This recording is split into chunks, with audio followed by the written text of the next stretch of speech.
Today we're talking about the sweet spot of your business. How can you create products and service people in such a way that works for you and works for them?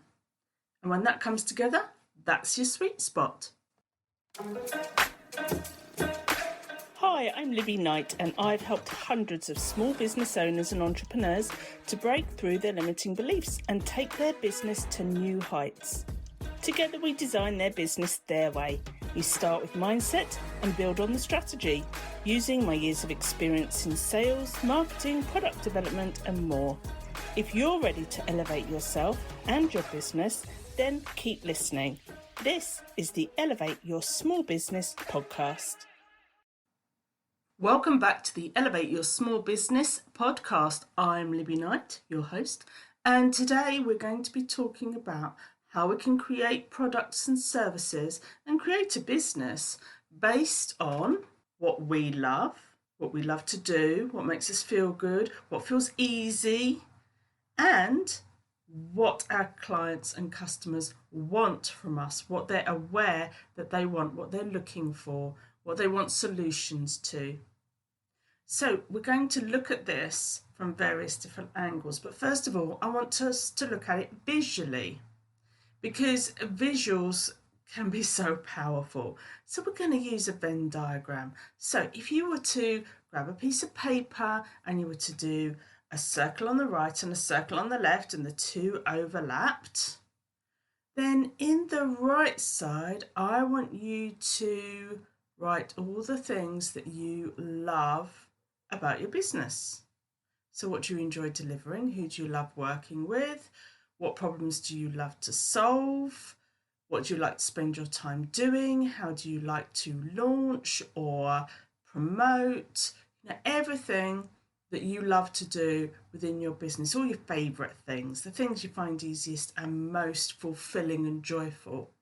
And we're also going to add into this side of the Venn diagram, we're also going to add in the things that you are innately good at, that you love. So these are not things that you've necessarily learnt since starting your business. And they're not something you took a course on. They're not even something you learnt at school or learnt from your parents or anybody else in authority in your younger years. It's something that you are just really, really naturally good at. And that could be reading people. It could be helping people. For me, I see somebody struggling and I have no problem coming out of my comfort zone to help them out. See a big spider on the floor, somebody's terrified, I will just pick it up and put it outside. I don't want to do it, but I will do it because I can't see that person struggling and afraid. So I step up.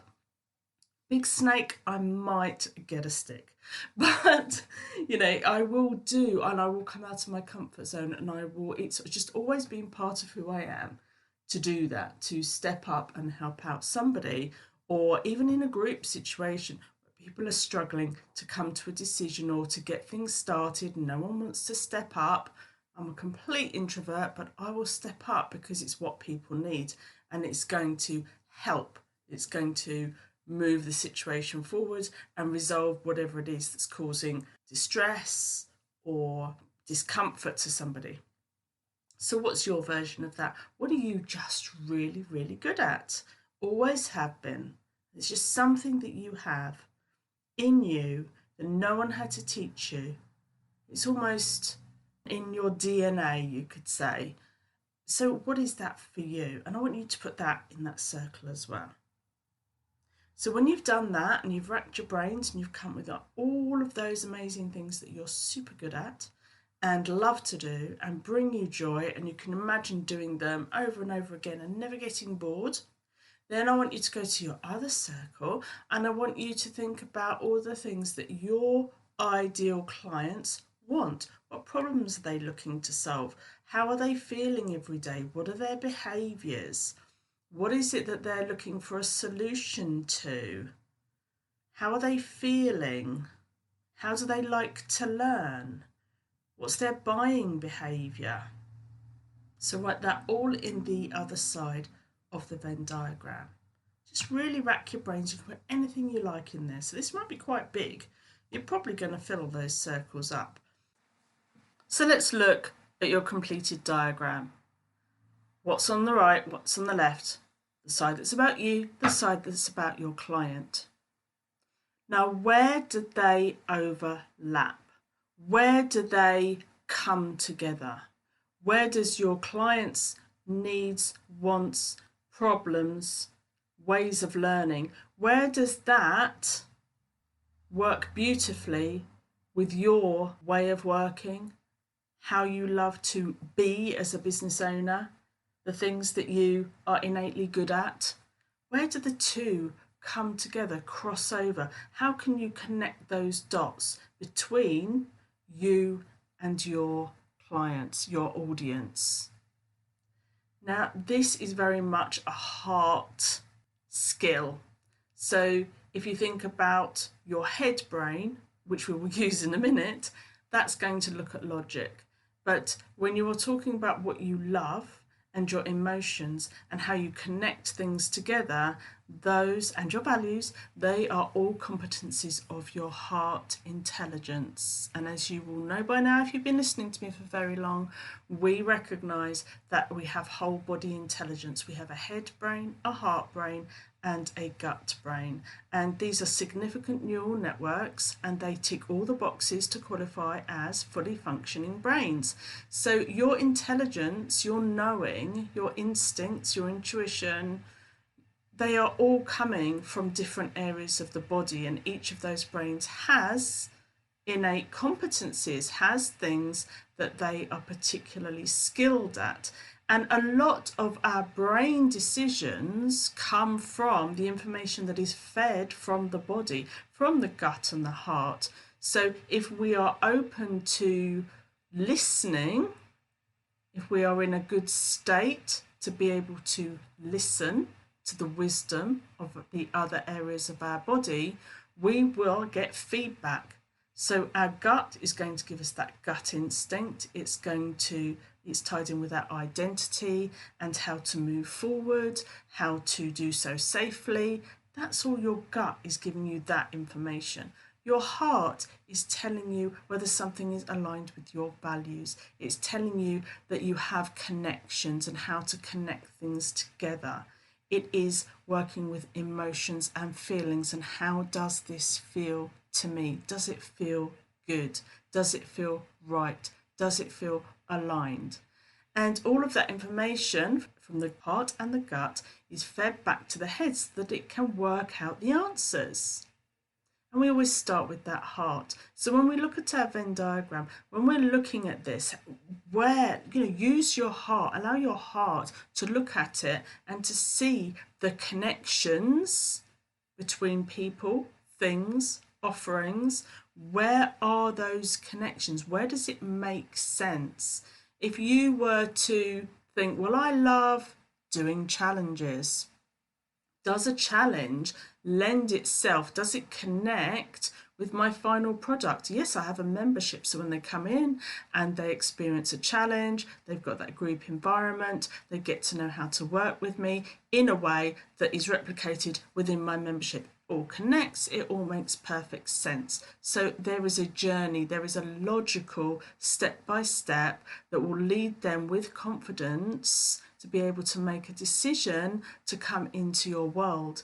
If there's incongruence and there's a disparity between the way you launch or promote or raise awareness of a product and the product itself, if there's incongruence there, if there's a mismatch there, then how are people going to confidently take action and come into your world knowing what to expect, because they've had that understanding and that experience of you, your teaching, your product, your solution?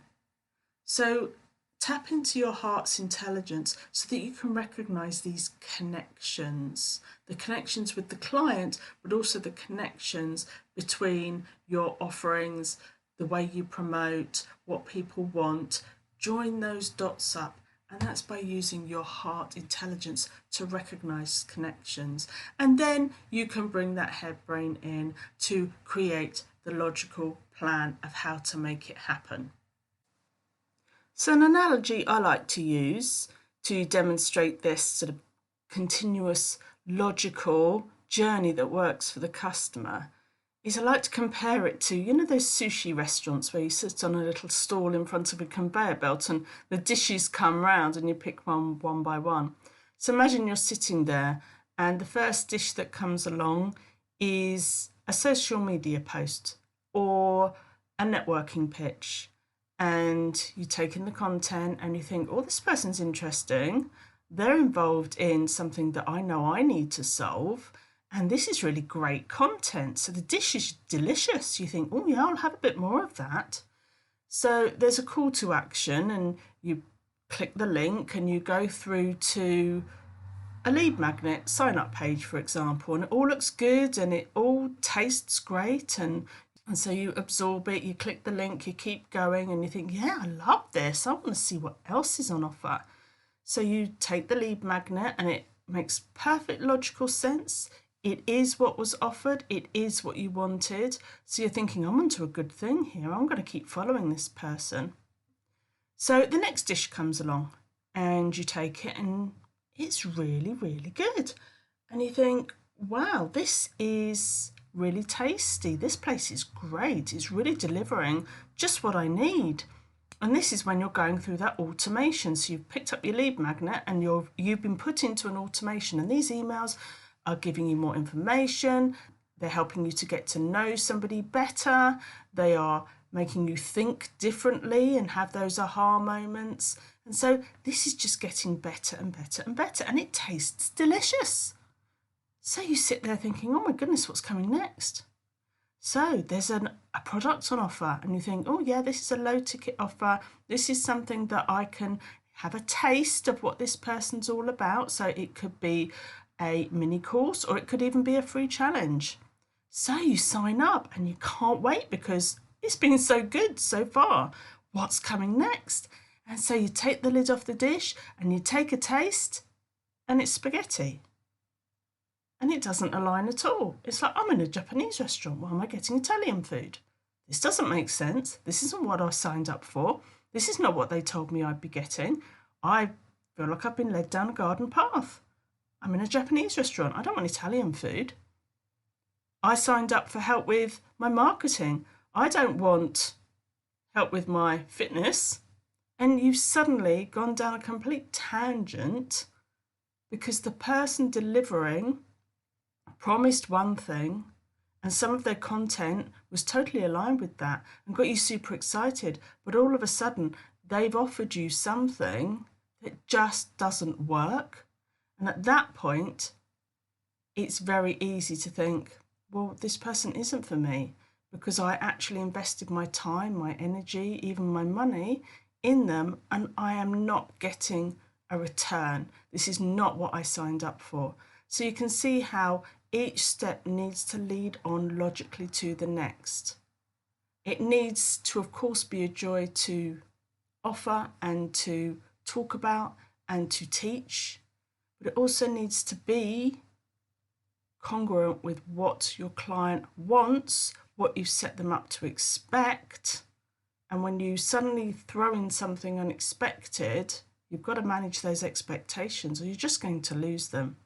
So that's quite a good way to think about how everything needs to be well thought out and designed, well designed to deliver the outcomes that your client came to you for and has grown closer to you because you offer them and they like your style and they have an expectation of what's coming and that you can solve their problem. So don't throw them a curveball. Don't suddenly go off tangent.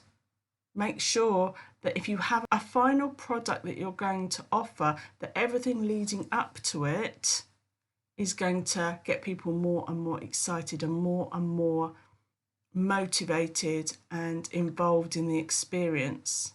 So can you see how that works? So once you've determined all the moving parts and where the connections are, the rest of it isn't necessary.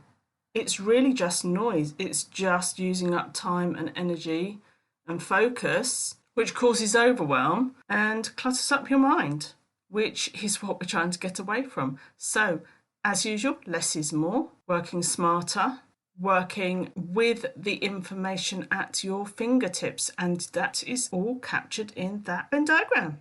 So Venn diagrams may not be for you. It's just something that I've been using for quite a while now. So if that isn't the way your brain works, we're always trying to find what works for you.